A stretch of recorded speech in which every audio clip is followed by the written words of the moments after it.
Los derechos humanos protegen a quienes son agredidos por los poderes del Estado. En la Edad Media era absurdo plantearlos. No había derechos para los hombres. La figura del Cristo torturado justificó la tortura de Torquemada. Todo régimen autoritario reprime desde un absoluto. Primo Levi dice: existe Auschwitz, no existe Dios.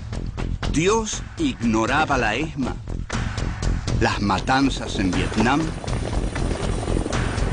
En un mundo en el cual el silencio de Dios es agobiante, los seres humanos tenemos la obligación de tomar la palabra.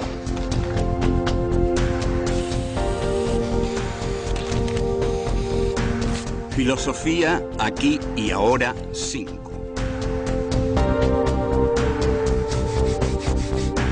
Filosofía y derechos humanos.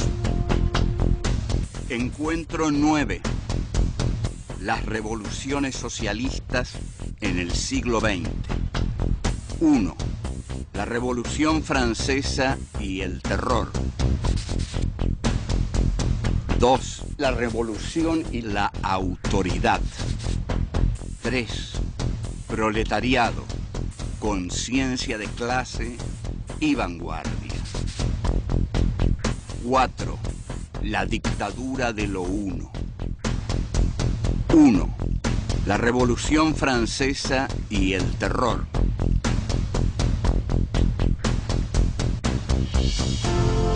Este es nuestro encuentro 9 y vamos a tratar las revoluciones socialistas. O sea que vamos a ir de un triunfo a otro, o no, más bien de un fracaso a otro, y vamos a tratar de explicar las razones de esos fracasos. Pero nuestro punto de partida no es un fracaso. Nuestro punto de partida es una revolución triunfante, que es la revolución, la gran revolución que hizo la burguesía, que fue la Revolución Francesa de 1789, cuyo símbolo más destellante es la toma de la Bastilla. Esta revolución fue posible por una relación que los hombres decidieron tener con Dios y variarla. Decidieron que no iban a aceptar de ninguna manera que los reyes gobernaban por derecho divino. Ya nada iba a ser por derecho divino. Ustedes imagínense que los reyes decían gobernar por derecho divino, es decir, que ni más ni menos que Dios garantizaba, respaldaba y apoyaba el reinado de un monarca. La Revolución Francesa atraviesa distintas etapas. El grupo más destellante es el de los jacobinos, que es el grupo de izquierda, llamado así porque se ubicaban en el lado izquierdo de la Asamblea Constituyente de la Revolución Francesa. Los jacobinos eran y además el concepto de jacobino quedó como concepto de extremismo político. Son los jacobinos los que declaran, los que decretan los derechos del hombre y del ciudadano, que son un antecedente fundamental de la Declaración de los Derechos Humanos de las Naciones Unidas de 1948. Pero la Revolución Francesa es un proceso complejo y fascinante y conduce a través de varias etapas, entre ellas una fundamental, la decapitación de Luis XVI y María Antonieta, conduce a la etapa del terror, la llamada el terror, que es la que dirige Robespierre y Saint-Just, que era su mano derecha. Robespierre afirma: el gobierno revolucionario debe a todos los buenos ciudadanos toda la protección nacional. A los enemigos del pueblo solo les debe la muerte.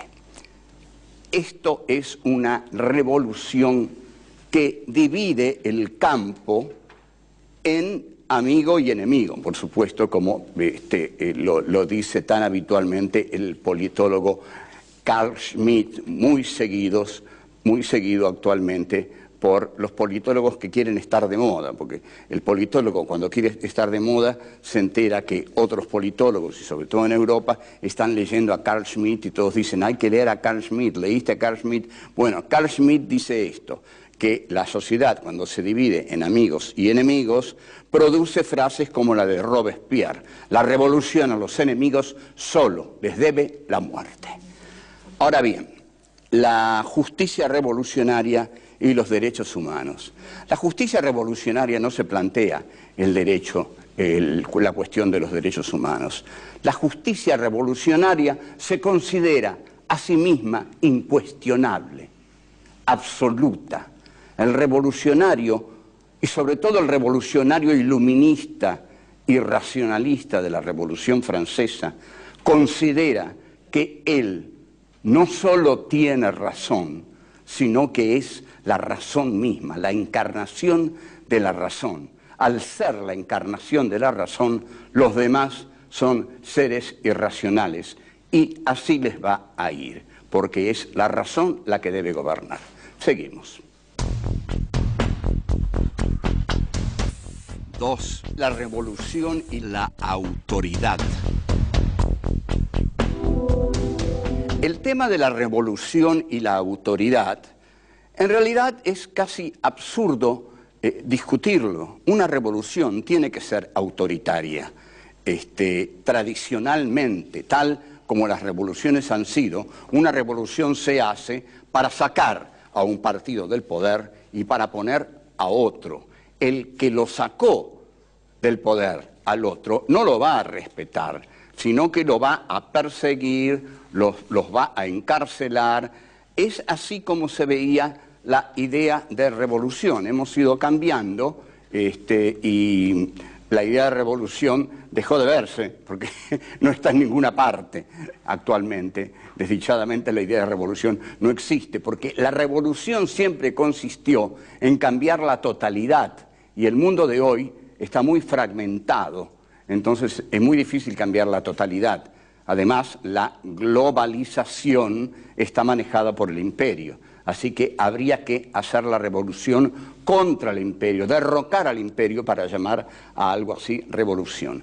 Pero en los tiempos de Engels estaba muy influido por la Revolución Francesa y por las revoluciones de 1848, las que Marx refleja, sobre todo en su gran libro, el 18 Brumario de Luis Bonaparte.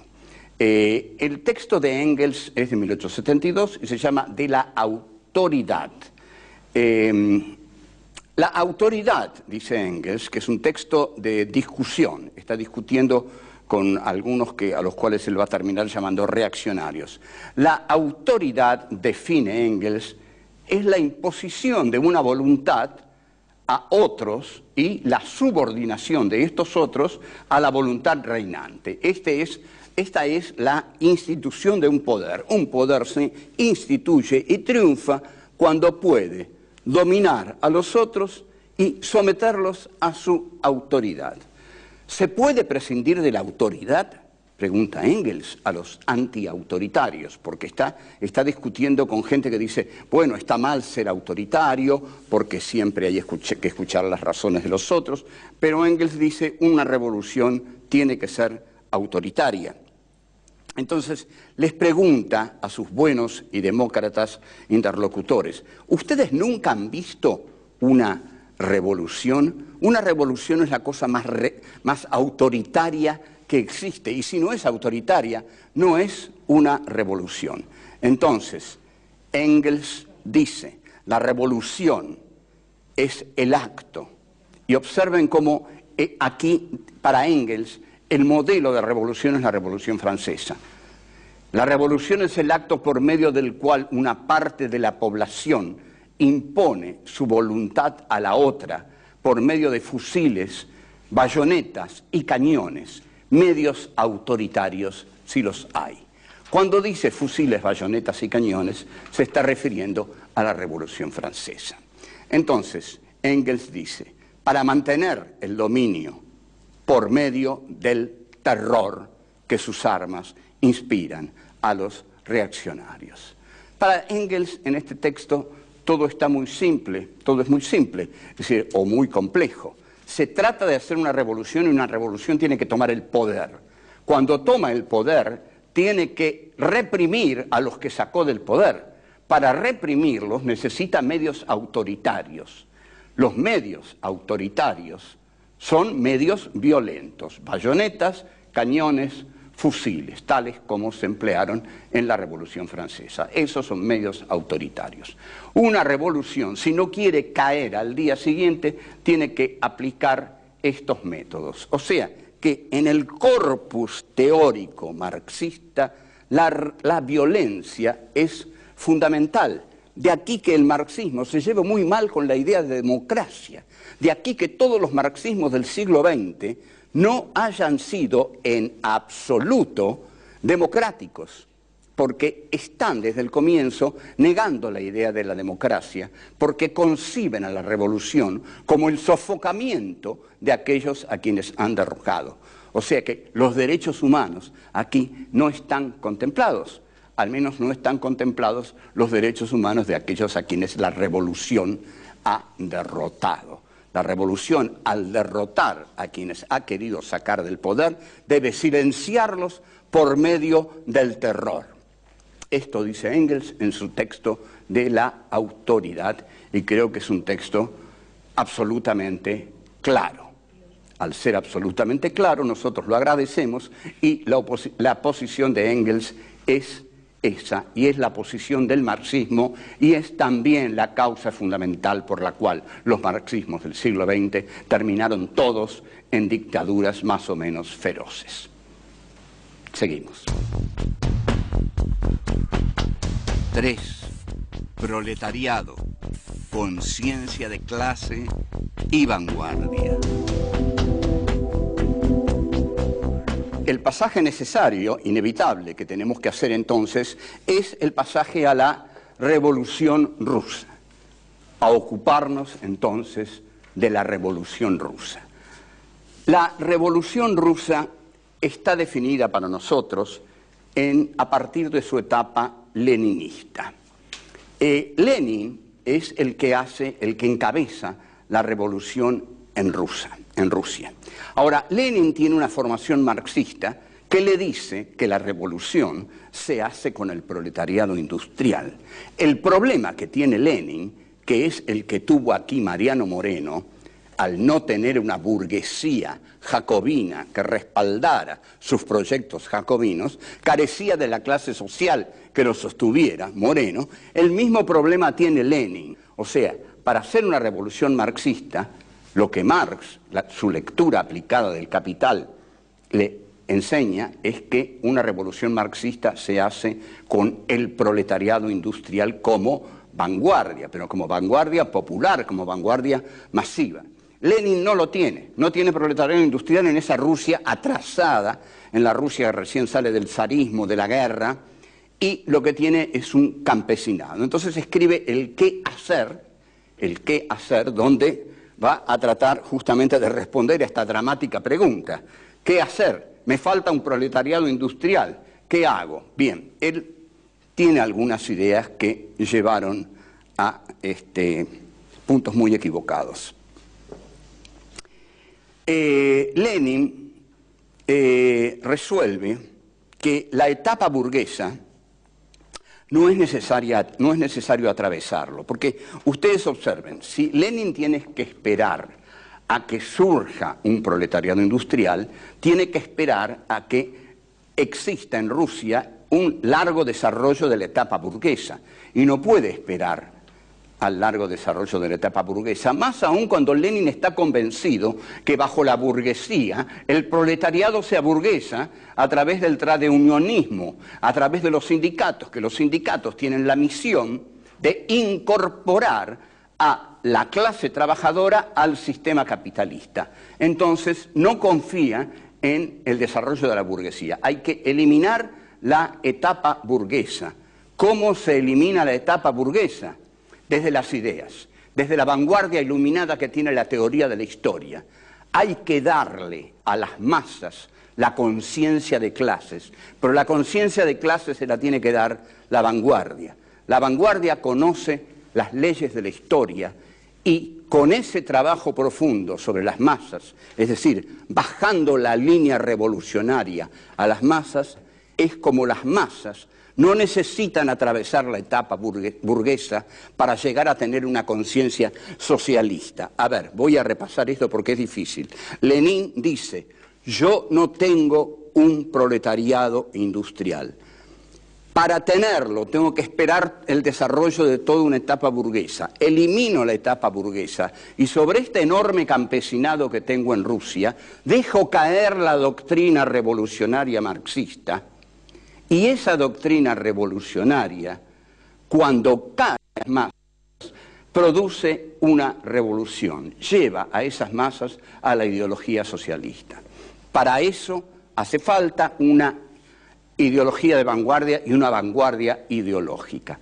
A lo que quiere llegar entonces Lenin y a lo que llega es a lo que llama la dictadura del proletariado. Vamos a ver qué es esto de la dictadura del proletariado, que ya estaba en Marx. Ya estaba en Marx. Marx dice, de todos los elementos que yo he descubierto, el más valioso es la dictadura del proletariado. Engels dice, la Comuna de París, he ahí la dictadura del proletariado. Entonces, Lenin dice, vamos a hacer la dictadura del proletariado. Ahora, no puede haber dictadura del proletariado en Rusia, porque no había proletariado. ¿Cuál va a ser la dictadura del proletariado? Bueno, miren, es muy sencillo. La dictadura del proletariado va a ser la dictadura de ese grupo que posee la ideología del proletariado. Aunque no esté el proletariado, si están Lenin y sus compañeros que pueden tener la teoría de vanguardia revolucionaria del proletariado, ellos van a bajar esa línea al campesinado hasta tornar revolucionario y socialista a ese campesinado y con esa base social van a hacer la revolución.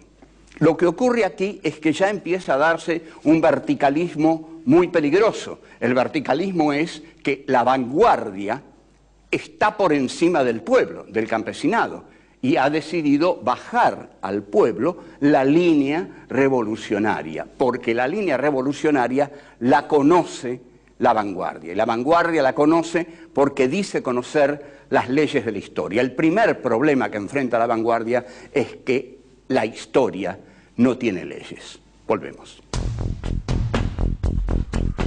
4. La dictadura de lo uno. Hay una crítica de Trotsky a esto, del trotskismo y de Trotsky esencialmente, que se basa en lo siguiente y que es verdadera. Es evidente, y así resultó, que ese partido de vanguardia que postula Lenin termina transformándose en un partido de vanguardia dictatorial.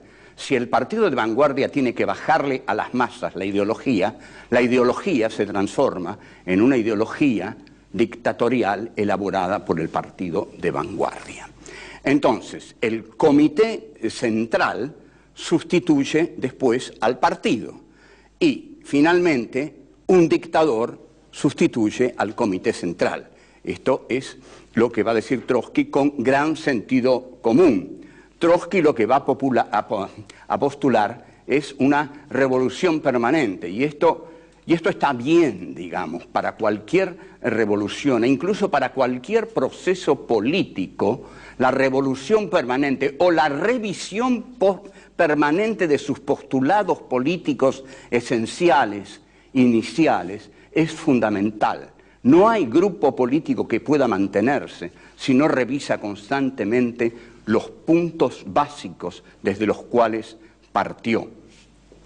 ¿Por qué fracasan las revoluciones socialistas? Porque parten de esta idea de la dictadura del proletariado. Como la dictadura del proletariado no puede tener nunca una concreción práctica, siempre termina, por decirlo a lo de Deleuze, digamos, un filósofo francés, en el esquema arborescente. El esquema arborescente es el del árbol, que es el líder, el que manda, el que gobierna la revolución. Entonces, la dictadura del proletariado termina en la dictadura de lo uno. Lo que iba a ser la dictadura de lo múltiple termina en la dictadura de lo uno muy simplemente por algo. La dictadura de lo múltiple no existe. No puede existir una dictadura de lo múltiple, porque lo múltiple no puede ejercer un poder dictatorial. El poder dictatorial es siempre lo uno. La vanguardia, una junta, un consejo, y entonces la teoría de Lenin del partido se transforma en el comité central.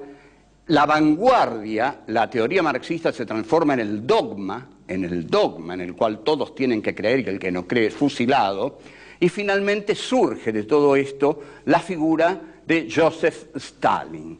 Joseph Stalin es la figura del culto a la personalidad, es el dictador que lleva adelante el país, que iba a ser socialista y no es socialista. Además, lo que menos es democrático. El problema del socialismo con la democracia choca desde el comienzo por la idea de la dictadura del proletariado y por la idea de la exaltación del autoritarismo para derrotar a los enemigos políticos. Es cierto que la democracia tiene 20.000 problemas que no ha solucionado ni soluciona, pero estamos hablando del socialismo. El socialismo no soluciona sus choques inevitables con la idea de la democracia. El socialismo tiene que terminar apelando siempre a la dictadura del culto a la personalidad. Una revolución no debe tener un camino dictatorial, debería inaugurar un camino de libertad. Pero, dirían los revolucionarios, ¿cómo inauguramos nosotros un camino de libertad si tenemos que imponernos sobre una enorme parte de la sociedad que está contra nosotros? Entonces, hay dos críticas a esto. Una de Rosa Luxemburgo, que dice, ante la teoría de la vanguardia de Lenin, que las masas no están privadas de conciencia de clase, que la vanguardia no es la dueña privativa de la conciencia de clase, que la vanguardia no es la que conoce las leyes de la historia solamente, que la clase obrera tiene conciencia de clase y no necesita ser dirigida por una vanguardia. Al contrario, es la vanguardia la que debiera hundir sus raíces en la clase obrera para así nutrirse de los valores de la clase obrera y representarla genuinamente. Ninguna vanguardia que trabaje desde afuera de la clase obrera puede ser una vanguardia genuina. No hay vanguardia genuina porque el concepto de vanguardia es antidemocrático y al ser antidemocrático es un concepto que nosotros rechazamos y que ha fracasado a lo largo de la historia. ¿Quién en América Latina llevó la idea de la democracia y el socialismo tratando de unirlas? Fue un gran líder político, un civil de nombre Salvador Allende. Lo que intentó Salvador Allende en Chile fue llegar al socialismo a través de la democracia. Muchos se rieron de Allende porque eran los violentos los que decían que Allende era un ingenuo, porque a través de la violencia se iba a llegar al socialismo. Como vemos, todos los que tomaron la vía violenta llegaron al socialismo. Lamentablemente no, y no tengo nada para decirles en contra, simplemente los resultados están a la vista. Allende, lo que tengo para decirles en contra es que la vía armada no sirve, que la política es donde el sujeto se realiza. Conocemos entonces que la CIA, más la Pepsi-Cola, más la ITT, más el diario El Mercurio, tiraron abajo a Salvador Allende, que murió heroicamente en el Palacio de la Moneda, como pocos líderes se entregan la vida cuando una revolución viene a derrocarlos. El tema de la revolución y los derechos humanos es muy complejo porque una revolución es eminentemente un acto contra otro. Es decir, una revolución pretenderá ser siempre un acto de justicia en una sociedad. Y si pretende ser un acto de justicia, siempre va a tener que enfrentar a aquellos que agreden a la equidad dentro de una sociedad. Las sociedades cada vez son más desiguales y la idea del socialismo que todos tenemos es la de la igualdad. Lo que todos queremos es la igualdad entre los seres humanos. El neoliberalismo lo que cada día logra más es una desigualdad inhumana, una desigualdad peligrosísima que va a terminar con las masas hambrientas asaltando las ciudades.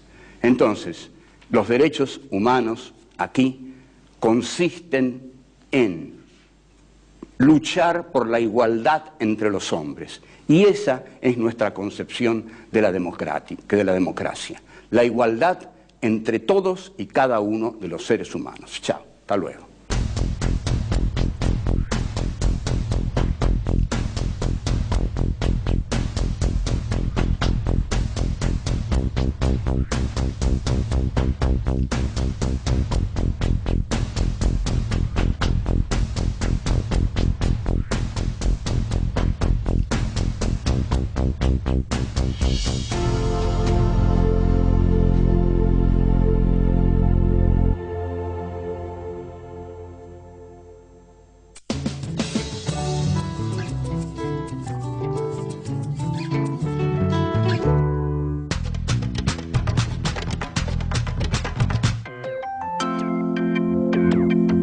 Yo no quería escribir libros para academicistas, sino realmente para toda la población lectora.